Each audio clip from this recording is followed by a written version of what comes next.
Hey everybody, my name is Cal Abbo. We're here in the Chaldean News Studio, and I'm very lucky to be sitting with Chris George, who's the CEO and co-founder of SubSummit, and he has some really cool news to share us about what happened recently with his business. Chris, thank you for being here. Of course. Thank you for having me. And I'm super grateful. I don't think you're lucky. I think that I'm grateful to be a part of this community and to be on your show.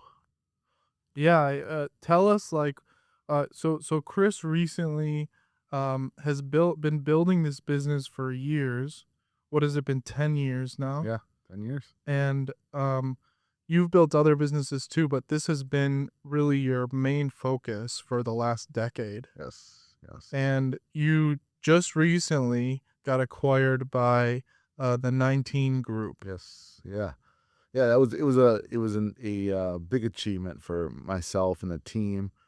But yeah, we launched the very first Sub Summit in 2016. And I think probably along the way, people have seen this journey, right? Through our community. I've been on the podcast with you before. People have seen it through social media. And I think what was exciting was we were building something that nobody had ever built before. So we took an industry and built a conference for an industry that never existed. And the very first event was September of 2016. We actually hosted it here in Detroit. To be honest with you, I don't think I knew really much of what I was doing. You saw that event and then you've seen the one in 2025. It's like night and day. But gosh, first event was September of 2016. We had super fast growth to 2019. We went from 200 people to 1,100 people. And then COVID hit, right? And that was like a big change for especially in-person events, right? So we went 2 years where I was just surviving. I mean, we couldn't generate any sort of revenue. I know that I wanted to keep my staff employed. So like me and the co-founders weren't even taking a paycheck. We were coming up with ways to do digital events and coming up with content and finding other ways to generate revenue. But, we come back in 2021, end of 2021, and then it's like we started over, build it up to 2025, over 1,300 attendees. We're going into 2026 with over 1,600. And then it was on June 16th or January 16th, nearly 9.5 years later, we were acquired by 19 Group. It's a great story. I've heard it a few times, and you always add like new details every time too. Of course. What made you in the beginning like start a business like this? Yeah. What were you coming out of Yeah. career? Sure. So I was originally the CEO and co-founder of the Gentleman's Box, which was a subscription for men, right? So we used to send you ties, dress socks, tie clips, cologne, men's products, all delivered to your door monthly. We had a lot of success early on. That business was growing. And the story is like very unique in the sense how it all falls in together, but also a testament to like true entrepreneurship. In 2016, I wanted to go to a conference, right? Naturally, there's industry conferences, right? There's a real estate conference. There's a pet food conference. There's a retail conference. I wanted to go to a conference that had other subscription companies. Nothing existed. So I sat there, me and my co-founders were like, why don't we host a conference? Now, again, we're three entrepreneurs that had no event experience, but we said, how hard is it to just grab some people, put them together, and let's get some guest speakers and let's build a stage. And, I think one of the beautiful parts of the story is I built this event and this business with $0 from scratch to acquisition. The venue asked for a $3,500 deposit. I gave them my credit card. I sold a sponsorship for $5,000 before the credit card payment was due. And then the rest is history. Started with just us co-founders.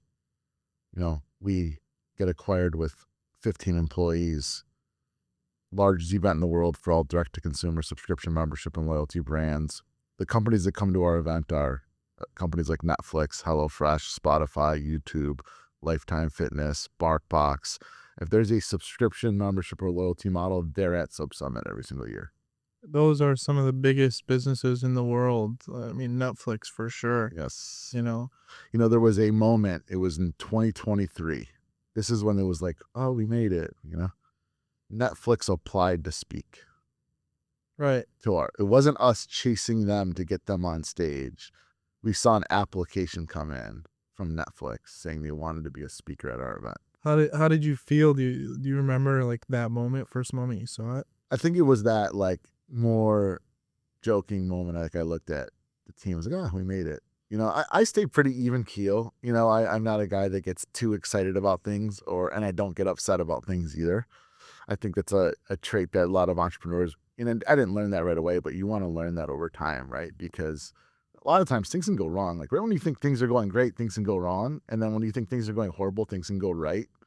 And so I think in that moment, it was a reflection point of like, oh, we made it, right? We've now have an event that has the attention of the biggest companies in the world. And I'm grateful that I've had the opportunity to meet nearly the highest executives at all of these companies, right? I've had conversations with the CMO at BarkBox. I've had conversations with the CEOs of Fortune 500 companies. And, another one, just like the Red Wings, right? They want to come this year. Like they're reaching out to me, hey, Chris, can we get some tickets? Right?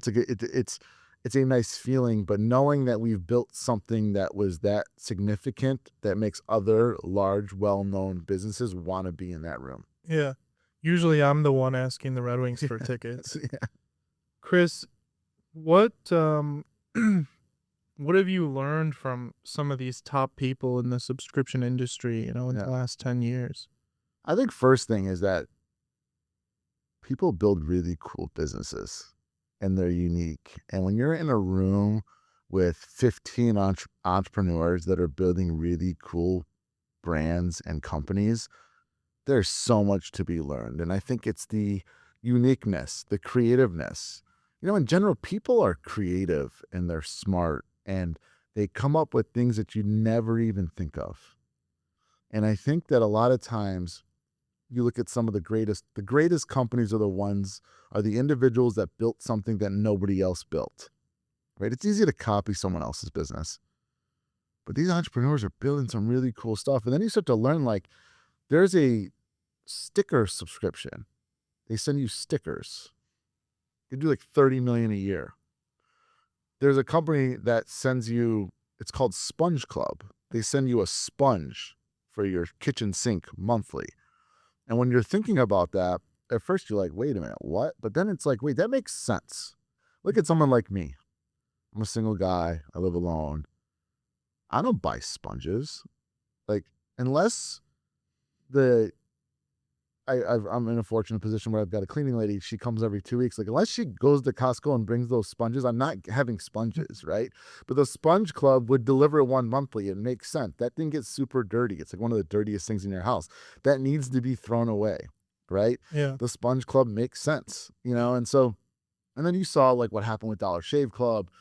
You start to realize that we as consumers use things regularly that deplete and they need to be replenished. Mm-hmm. And subscriptions allow that to happen without you having to go and purchase it yourself. And so the subscription industry is booming. Mm-hmm. I mean, it's going to hit $3 trillion. The year-over-year growth has been like 33%. And it makes sense. There's a lot of competition with products. How do you build a relationship with the consumer? You have a subscription membership or loyalty model. And really, it's been around, right? When you go back, and everybody listening and yourself, if you go look at how many subscriptions you have, you probably have a lot more than you think. Add your iMusic, your Spotify, your YouTube, your Paramount, your Netflix, your Hulu. You look at all the apps that you're using on your phone. You have 20. You don't even realize it, right? And they're a big part of our life. And if you also look at the next generation of consumer behavior, so let's talk Gen X, any one age range, 16 to 30, that generation likes to use things as they want to and then stop using them when they want to stop using them. They are less known for owning things, right? They lease cars, they rent. They want to, if you look at the Gen X, they want to work in New York for a year, then they want to go to Cali and live on the beach, right? It's like a different environment, not like our parents. My dad thinks I'm insane because I lease a car, right? He's like, why don't you own it? I don't want to. I want a new car every couple of years. This is the environment we live in. Consumers want to use things as they want. Even if you look at something as simple like Microsoft Office. I don't know if you remember this.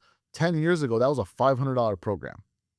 Now you pay $13 a month and you just have access to all the software, right? So subscriptions are everywhere. It's only continuing to grow. I was in a fortunate spot where I built a subscription model, had that acquired, and then built an event for the whole industry, right? Mhm. And so that's why that all worked. I'll add too that a few years ago when we did our first interview, you maybe 3-4 years ago, you told me, everything. There's kind of a subscription in almost every business model that you could Yes. add a subscription, and that's what a lot of businesses should do. Yes. Um, and lately, this is so funny. I've been seeing like when I order something on Amazon, there's like a Of subscribe course. option Subscribe and save. and like protein powder, lotion, Yes. shampoo. I mean, anything you could order. And what I think actually as a consumer, it actually helps me, like you said, not just not have to think about it every month, right? Yes. I don't have to think about it if I subscribe. But also it actually helps me like budget a lot better because now I can add it to a real, like, monthly budget or Yes. whatever it is and see what I'm spending on, and, Yes. a lot of my friends too have, like, video game subscriptions Yes. now. When, before you'd be purchasing a $60 game, Yep. now you pay $15 a month to Yep. play whatever you want. Whatever games you want. Yeah. So when you said that, I didn't know a ton about it, but now it's true. I'm seeing it pretty much everywhere. Yes. There's probably a subscription for nearly everything, especially everything in your household. Everything you need as a consumer, there's likely a subscription for it, right? And it makes sense. It really does make a lot of sense if that's the case. Yeah. Yeah. Now, Chris, you've also become kind of a little bit famous in the Chaldean community for being, I'll say this, for being like a mentor to a lot Yeah. of like business people looking to build businesses, Yep. especially young people, entrepreneurs who are trying to do that. A lot of people come to you for advice, for help. How did you get into that part of your career and Yeah. I mean, look, I think one, we have a duty to help others, especially, gosh, so many of us are so blessed. And, I reflect on this a lot. I think that I've been blessed with so many things and God's blessed me in so many different ways that I have to help. But I also just get this immense amount of gratification out of seeing others succeed. And if you look at the evolution of what I've built, it like all falls in line. I love mentoring others because it helps them build something for themselves. And I see that gratification that they get, and it really makes me happy. I then built a conference. I said, well, I can't do that at scale. I mean, Chris George can only have so many conversations with people. So then I built a conference where I bring people even smarter than me to come help them build their business. And then it made sense, right? It was like I built an event that helped hundreds of entrepreneurs build better companies. And then for me, like seeing our community, I love seeing this next generation of Chaldeans that are building businesses, the ones that are building something really unique. If they come to me, like I get an immense amount of gratification helping them build what they're going to build. I think that we have a lot of talent as a community. And I love working with the individuals that are trying to build something unique, right? And so it's just like in life, you know, when you give when you give a gift, that feels really, really good, right? And it's the same feeling when you're helping somebody. It's a gift to help them, and that feeling is really, really good. And it's like it's the best selfish act you can do Mm. is to do that because I genuinely feel so good when I'm able to do something for somebody else. So I think that's part of it, right? And I just like seeing. I think in too, look at selfishly, when you have people looking up to you, that feels good too. And then you can't let them down, right? If you have people looking up to you and asking you for advice, you got to be there for them, right? And so I think it's our duty. If you've Yeah. got the ability to help, we should absolutely help. Have you had somebody that you looked up to or learned a lot from in your business life or in life in You know, general? in my very first company, I had started a business with my best friend's dad at the time. He taught me a lot. He was real old school, and I think I probably looked up to him for a little bit. He taught me a lot of disciplines, but outside of that, I didn't have that person. I think, I grew up in an environment. My mom and dad are great, but they came from, my mom came here when she was 15. When my dad came here, he was working the store all day. I'm actually grateful to the fact that my parents kind of threw me in the fire, and it was like, figure it out, right? I had two older brothers. They're amazing. They helped raise me. They're different than I am. They played a little bit more safe. I'm more of the, like, I'll risk it to build something amazing personality. But I think, I did a lot of, prior to getting closer to my faith, I looked up to other entrepreneurs, watching a lot of listening to a lot of podcasts, watching a lot of YouTube videos. My inspiration came from others. I wouldn't pinpoint it from one person, but I soaked in a lot of education from like a plethora of individuals, right? Who are some of your Like Gary favorites? Z, early stage. He was early on. He was somebody that really motivated me. There was two or three. Gosh, it's not Neil Patel. Neil Patel's the Google guy. There's another guy. I can't think of his name right now. I would say that that's probably slowed down. That's why Yeah. I'm not reflecting on who that was. But early on, it was just, there were a lot of entrepreneurs on YouTube that were putting out really good content. And I think that inspired me.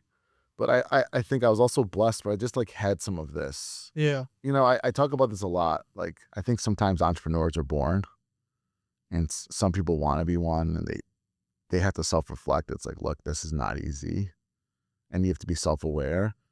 And there's others that can build into it. I think I was just blessed that I had that Yeah. sort of in me. Was there some like moment or maybe piece of advice or something you read or watched when you were younger that like clicked everything or Yeah. big moment? One big one was like, nobody's going to do it for you, right? Nobody's going to hold your hand. You've got to do it yourself. If you want it, you go do it. And that's where leadership is born. But nobody was going to build SubSummit. I had to build SubSummit, and so I think that's like just the impactful statement. Nobody's coming. Nobody's going to do it for you. If you want it, you've got to figure it out. And that builds character, right? As entrepreneurs, you go through the highest highs and the lowest lows. And I joke, I've got three young entrepreneurs that I mentor, and I joke with them sometimes. I'm like, I kind of want you guys to go broke for a second. I want you to know what it feels like to like, how am I going to pay the employees next week? Because it brings out a different individual.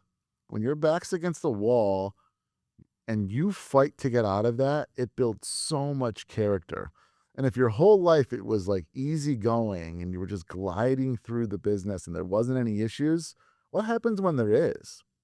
You got to have that moment of panic. I've had it 10 times. Right? Like there was moments where all my credit cards were maxed. Like through COVID, credit cards were maxed. Bills were barely getting paid. Nobody knew that was around me. Mhm. It was my job to figure out. And maybe like one of my closest friends, and he was great, like he knew what was going on, but I was never a complainer. You figure it out, Mhm. right? That builds a lot of character. And I think that every successful entrepreneur at some moment has to feel what that feels like. Mhm. And everybody thinks I'm crazy when I say it, but I truly believe that that's important. What did it do for you when it happened a few years ago? What did it do? It showed me that I was able to come out of a situation like that.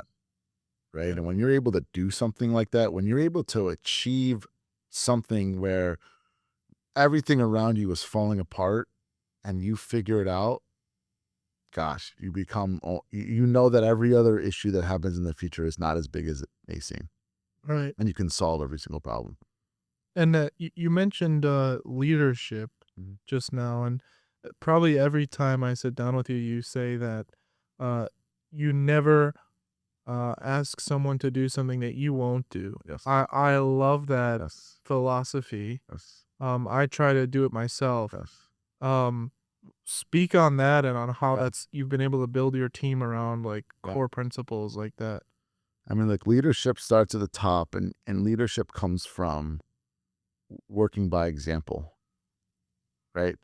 It's a privilege to have the title, but you also have to earn the respect of your team. And you earn the respect of your team by showing them that you would do anything that you ask them to do, right? Getting there before them and leaving after them. If you're going to ask them to do something, whether that's clean the bathroom first in front of them. I learned that actually pretty young because in my very first company, that was something that I had to do. So they saw me for a good 3 months clean the bathroom. And then one day, one of the employees came up to me and said, "Hey, Chris, I see you're super busy. Do you want me to take care of the bathroom?" Right? They saw that respect. They looked up to me. I think it's so important because every single position within a company is important. And everybody needs to work together. And there is no other, like, I think that there becomes times where people will say, like, oh, the customer service person isn't as important as the CMO. Like, well, wait a minute. The customer service person's the front line. They're the first person that everybody sees. That person might be more important. I could make an argument, right? And I'll do that stuff, right? So leadership comes from showing your team that you are willing to do whatever it takes, but also looking out for the company's interest, looking out for their best interests. You know, one thing that I do with every one of my team members is I have a one-on-one. Sometimes I'm bad at this. Should be every 6 months. Sometimes it's once a year. But I ask them, what do they want to achieve in their personal career? What can I do to help them? And almost every one of them says to me, nobody's ever asked me that question because you always ask, well, what can you do for the company? No, I want to know what I can do for you. Now, inherently, if I make you great and you work for me, it's going to reflect on our business, right? But that's truly how I feel.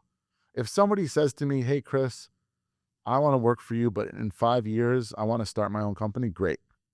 Let's get there. Maybe I'll invest in it. I'll also be the first one to tell you you're not ready, or I'll tell you you are ready, right? I'm also, as a leader, as an entrepreneur, I'm very, like, I don't sugarcoat anything. I tell the truth. I think it's important. I encourage, but I tell the truth every single time. If I think what you built wasn't good, I will tell you. You can do better. But that's also how I play into it. I'm self-aware of everybody. So I'll say, look, this can be better. You are fully capable of it. And it's encouragement, right? And then they go do it better, Nice. you know? I think there's a there's a tendency in our culture and community that I've seen a lot to see employees as and staff as like people under you Yeah. who are just useful to the business. But you're kind of telling us about a whole different philosophy here. Like people is people first, Yes. and then next is like builders who are helping each other to make something.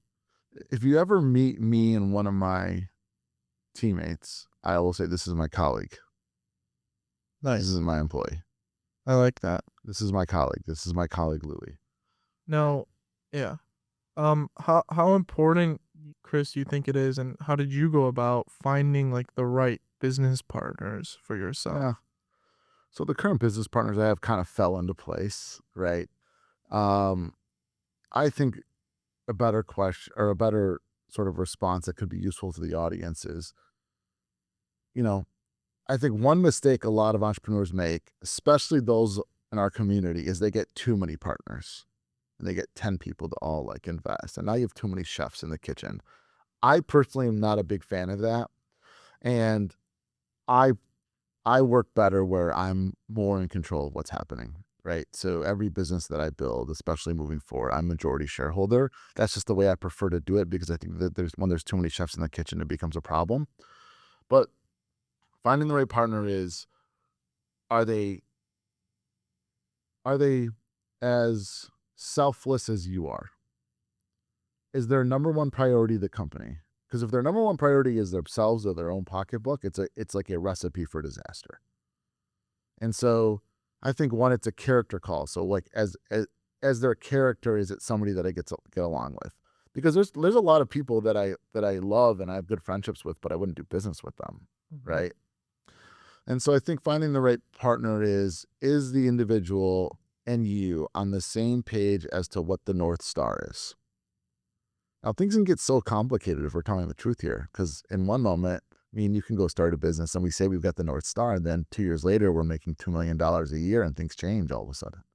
I want to hire somebody, you don't want to hire somebody, Mm-hmm. right? I want to invest in this, you don't want to invest in this. And I think that there's a lot of businesses that are built really good with they have multiple partners.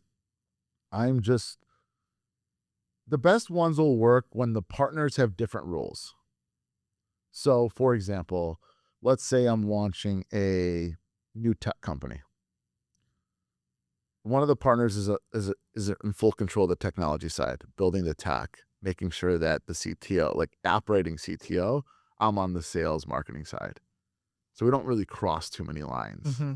But you can't take two CMO entrepreneurs and put them in the same room, Mm-hmm. right? Especially when it comes to marketing, because there's like so many opinions. Like I could create a piece of content, you could think it's good, I could think it's great, or I could think it's bad. Or then who's right? Do we post it? Do we not post it? So but I think a good partnership comes with character. I think the best partnership is character. North Star is the same, and you guys have different responsibilities. And you got to like stick to that. Like they're in charge of this, and I'm in charge of this, and we trust each other. Right. Yeah. You've kind of cemented yourself as a marketing guru, a branding guru, Yep. especially. How did you fall into that role? I think the most important skill set as a marketer is to look at whether that be the campaign, the branding, the marketing strategy in the eyes of the consumer. And I'm very good at looking at it from that point of view. So when we build something, I look at it, what would the consumer think if they saw this? When I'm looking at a new landing page or a website design or reading an email, what's the consumer thinking when they read this? Because if you read it from our point of view, you'll overlook so many little details. We know so much about the business. We have to know that the consumer on the other side knows zero. Are they now reading this message and understanding what you're trying to convey? So I think that, and just the success of building brands, right? So I think that fell into my lap because I built Gentleman's Box and that got acquired, right? And now I've built SubSummit. And so, it's a skill. Marketing's an art. And I think one of the most important marketing philosophies is understanding that does the consumer know what message you're trying to convey when communicating this? Right. Yeah. Now, in our community, we have a lot of similar businesses. Yeah. Like we do a lot of the same stuff, and that's not a bad thing No. because we're actually pretty good at it. We Yep. teach each other, we learn from each other. Liquor stores and gas stations, marijuana recently, Yep. mortgage companies. Yep. Now, I think a lot of, especially our parents' generation, they opened businesses kind of out of necessity, right? Yep. Like you said, your dad came here and he had to work to provide, and there was really no other option. And that's why he started his business and ran it for his entire life. Um, my family has a similar story, and probably a lot of Chaldeans are the same. Now we're in a position because of that hard work from our parents and our a lot of our other ancestors as well. We're in a position where we don't necessarily have to be so immediate with our decisions. We can take a step back and think about what we want to Mhm. build and what we want to do. So my question is, and this is sort of two questions. Um, how did you mentioned how you found the SubSummit business was you actually wanted to go to a conference. Yep. But how other than that, and this kind of goes into what's next, right? How do you find a business to start, Yeah. and how to, what's next for you? Yeah. You mentioned that our community falls into 4 or 5 different industries, right? And majority of that happens because our community is focused on like, what can I do to make more money, right? And I think if I was trying to give advice to somebody that wanted to find something different, it is first you got to plan like, what are you good at? What are you good at that you can build a business around? I said this probably 100 times. I probably said this in the last podcast we did 3, 4 years ago. The question I would get asked a lot is, hey, Chris, what business can I start to make more money? It's the wrong question. You should be saying to me, hey, Chris, I'm really good at doing this. How can I build a business around it? That's the right question. So usually, majority of the entrepreneurs now in our community, they are following suit on all these other business models because they just are like, hey, we can do this and we can make a bunch of money. Well, you want to build something great, identify something you're really good at and build a business around it. Like, if you're not very good at selling, you probably shouldn't start a mortgage company, Mm-hmm. right? Um, Now, Chaldeans, we have skills. We got some really good skills. One of our skills is selling and customer service. So everything should fall in line with that. If you look at a lot of our, a lot of us, the Chaldeans have fast casual franchises, right? Why are they so good at that? Because we're good at retail. We're good at customer service. You know, we are generous when it comes to like feeding people. Like it all makes sense. You can be good at that and come up with something unique. And we've seen companies in the community do that, right?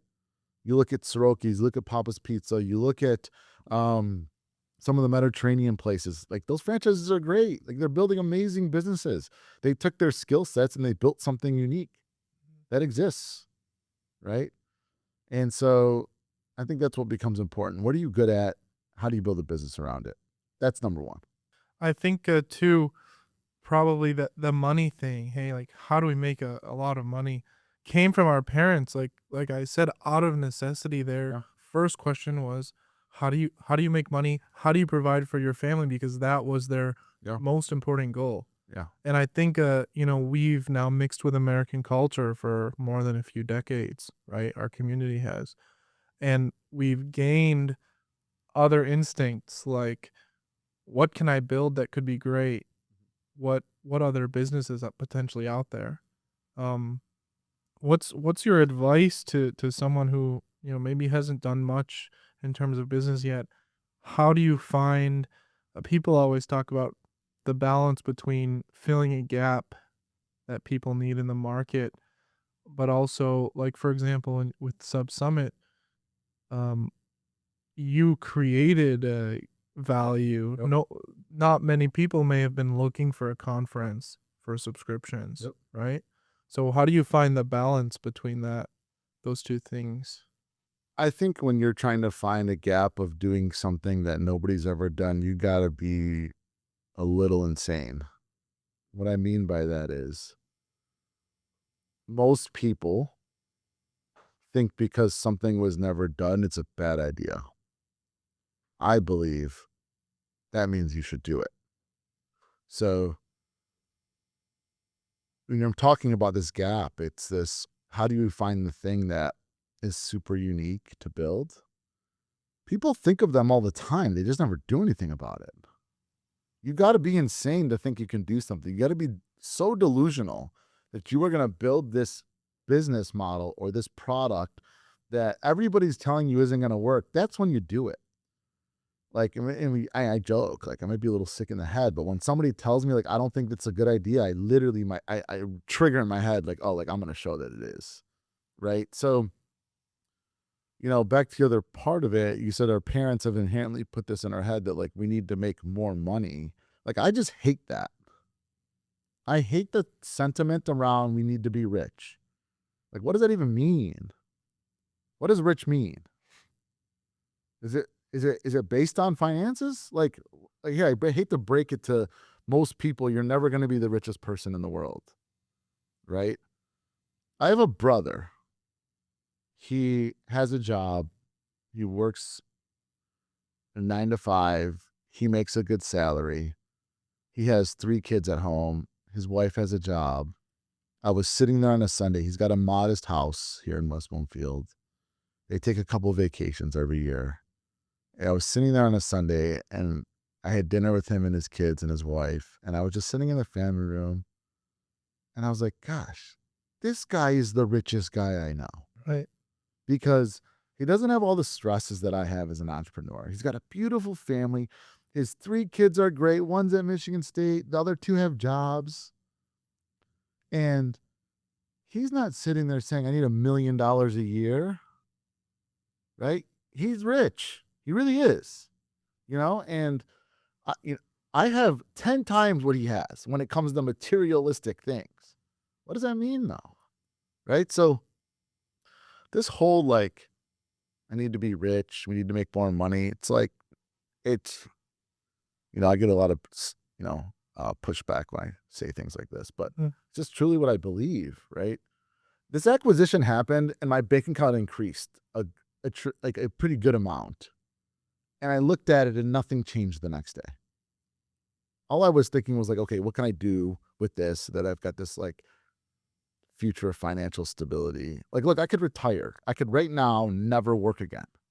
That doesn't excite me. I want to go build something amazing again, right?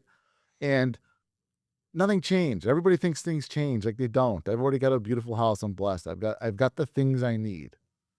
You'd probably think this happened 2 weeks ago. I haven't bought myself one thing. And I don't think I'm going to. I think that like maybe in the couple of years, like there might be some things. I haven't taken a vacation. I haven't done it.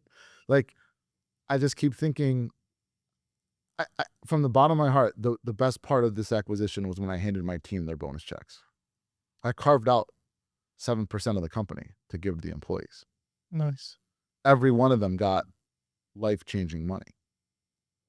That was the best part. And I remember telling our bookkeeper and accountant, I said, look, this bonus check, I want these printed. I don't want this on their payroll. I want to hand them the check. I want them to see it. I want them to feel it.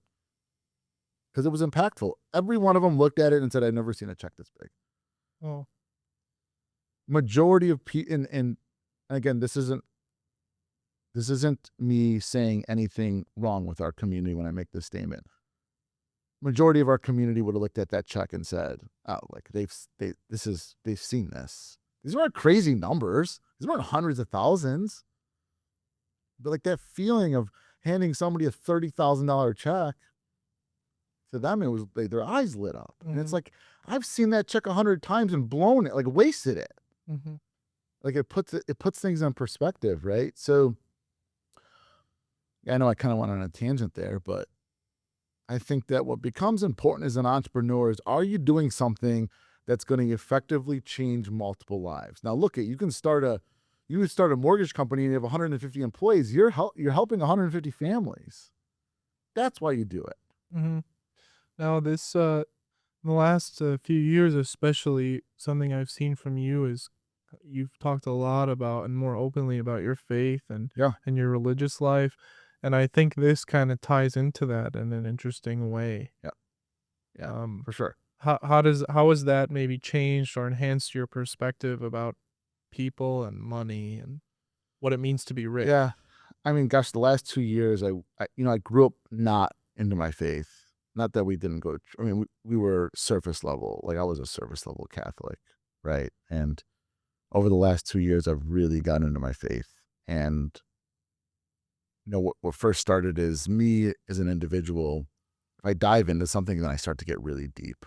So even probably before I've ever made a video that I had posted on social media or had a conversation with anybody about the Catholic faith, I was in for 6 months, reading the Bible, doing my research, going to church, listening to the homilies, having one-on-one conversations with priests.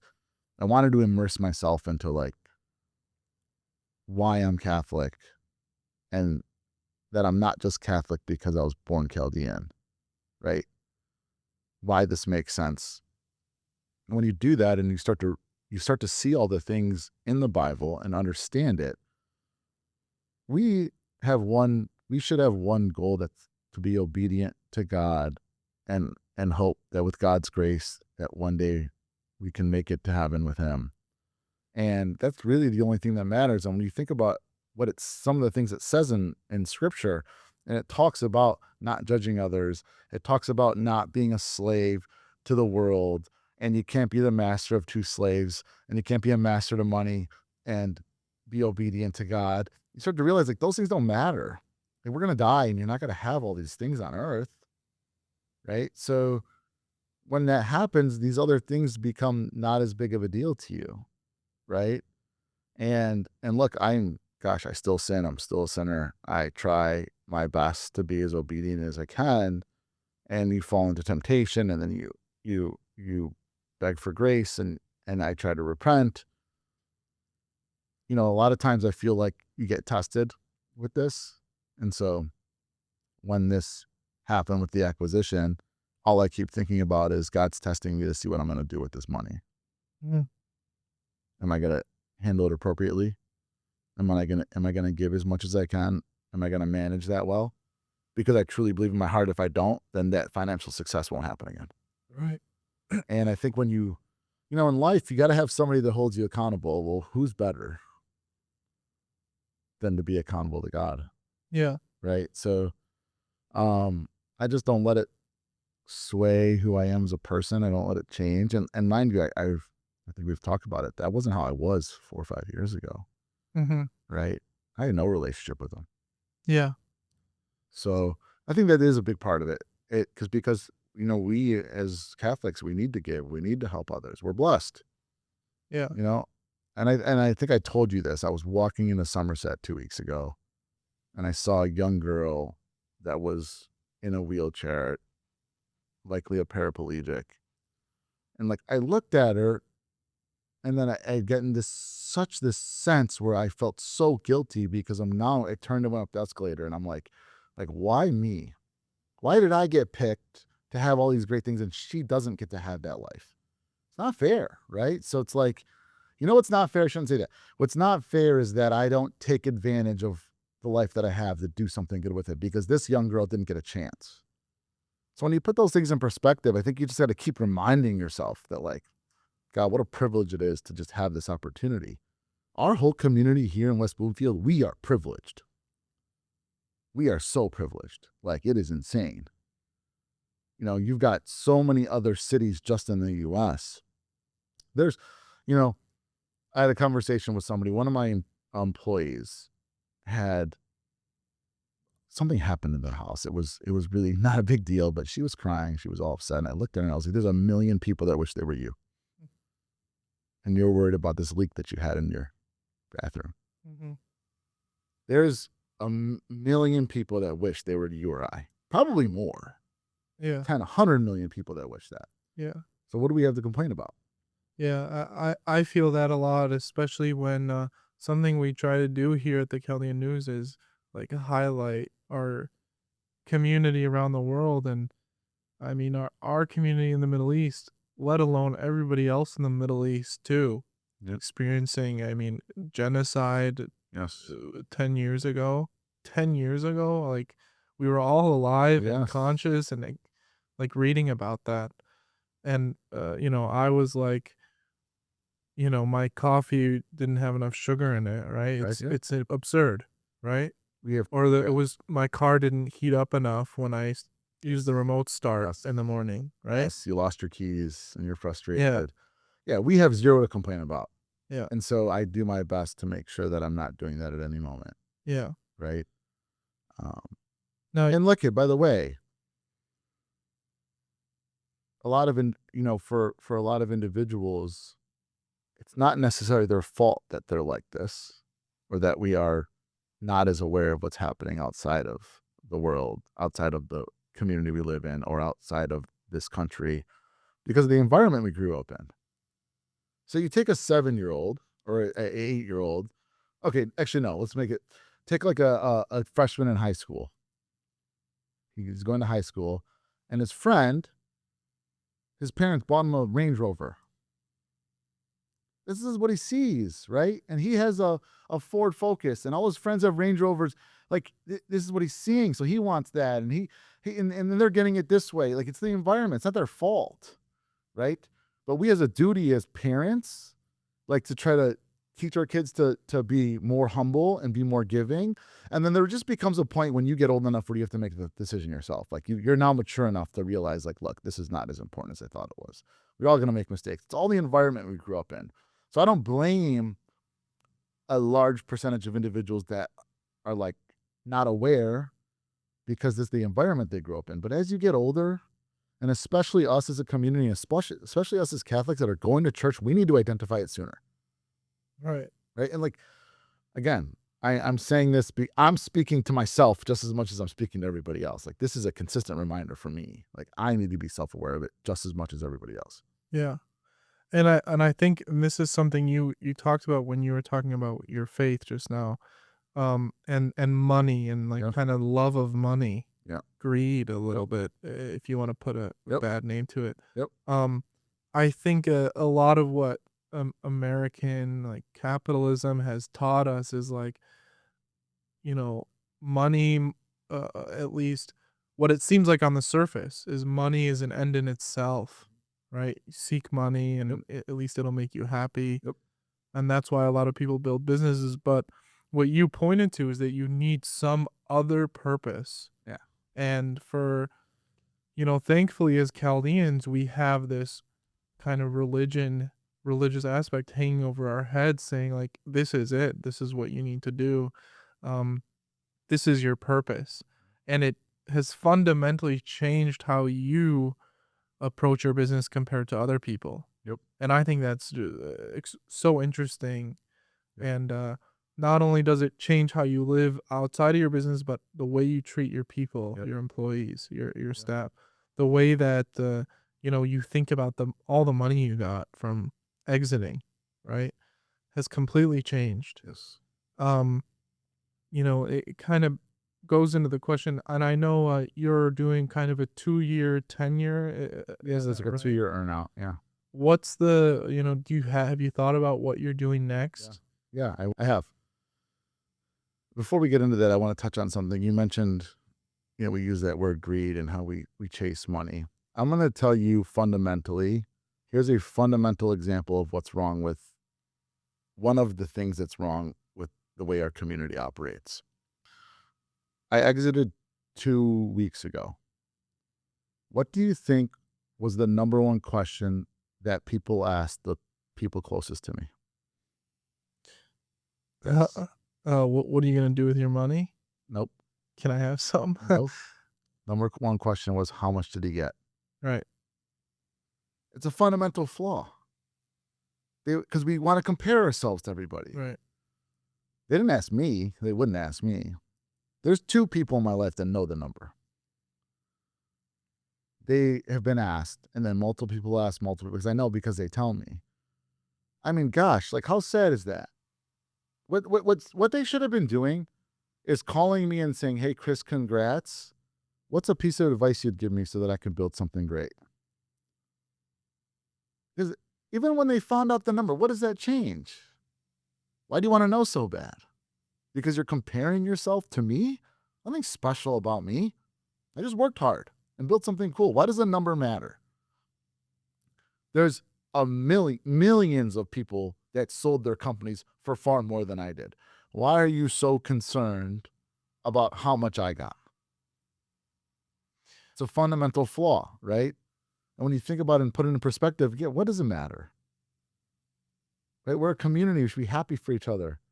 And I'm one individual that's pretty known to be like, hey, I'll help. Ask me a question. Ask me a question about your business. I'll give you my thoughts on it. And if I've got the time, like I don't know that I've ever not told somebody you can help. You've asked me for help, right?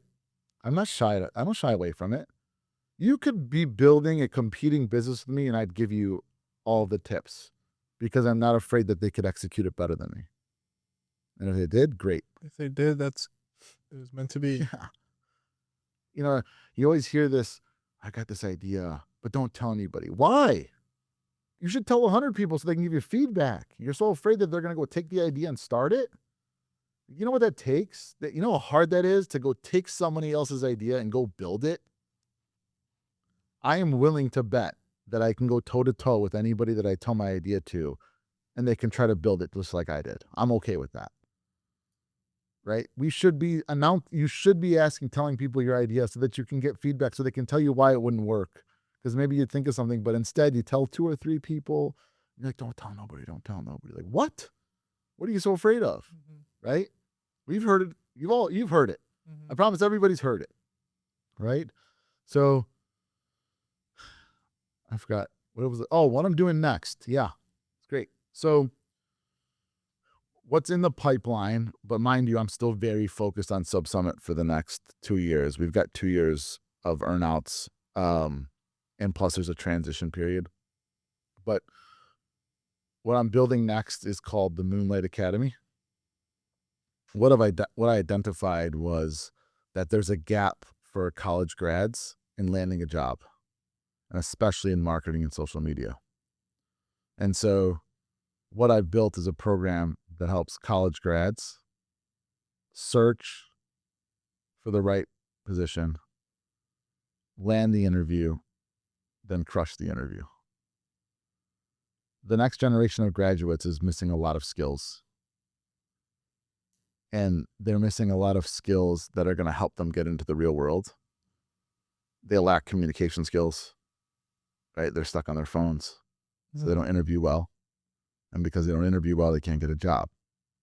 So this program I built is going to help college grads get a job in the field that they want to be in. And it falls in line with what I do, right? Like I help entrepreneurs. I've spoken at probably 40 different universities. And that'll be the next probably big thing. Never heard of any company or service that does something like that. That's exactly why I built it. And I have no idea how you'll monetize it either. Yeah. Hell. That'll be a great challenge. Yeah. And I'm excited to see like what you come up with and how you build I it. mean, look, it's built. It's already running. Right. And there's already students that have gone through the program. I move pretty fast, and I won't be pouring fuel to the fire on it for a little bit here, right? But yeah, you just sell it, right? The big play is that I'm going to get it into the universities as part of the curriculum, Nice. so, but it falls in line as like, just falls in line with like what I'm good at, helping others, right? Giving advice, Yeah. being strategic. Yeah. Absolutely. Chris, this has been great. Yeah. Is there anything else you want to leave with our audience with? Maybe last piece of advice or. Yeah, I mean, look, if one thing to know is that being an entrepreneur doesn't mean you're going to be rich. Being an entrepreneur is very hard, right? You're trading in a 9 to 5 for a 24/7. Social media has made you to believe that if you're an entrepreneur, that means you're rich. One, we've already talked about what's the definition of that, but we'll call it financially successful. But outside of that, one thing to keep in mind is that the top 30 employees at Facebook make more money than every single entrepreneur in the world. It's okay to work for a company and be that right hand and build something amazing. Entrepreneurship is really, really hard. And find out what you're good at and either work for a company where you can apply those skills or build a business around your skill set. Nice. I love that. And there's a lot of really good gems that you've left in here that for people to find and re-listen to and reread about in the Chaldean News. So I just want to thank you again one more time, Chris. Of course. Congratulations on Thank you. your accomplishments, your business, exiting it, and thanks for coming to spend time with us and sit down with us and talk to our community. Of course, no, and thank you. I'm grateful to be here and love to be a part of this community and always happy to help whenever I can.